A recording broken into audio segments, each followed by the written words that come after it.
Колбаса жетіндер көрсін, өздері бағасын берсін.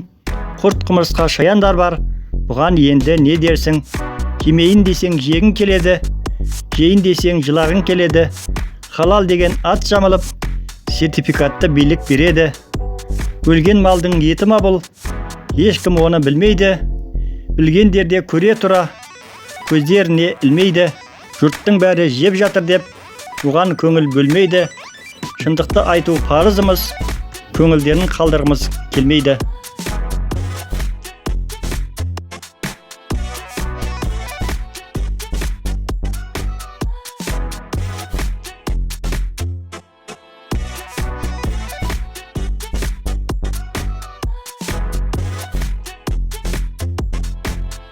Қазақ десек тиеді өзімізге, шүлдірлеу бар әрбір айтқан сөзімізде.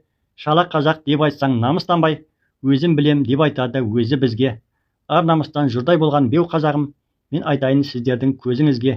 Қазақ емес мазақ болып жүргеніңіз, батады орыс шалап үргеніңіз.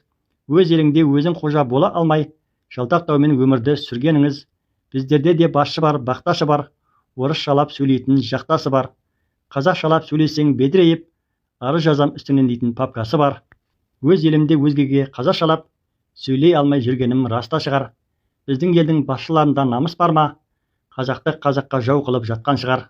Бір ғасыр өте шықты орыспенен, араласып кеткенің тасқа шығар. Қазақтар біз ондайды қаламаймыз, кигендері басшылардың маска шығар.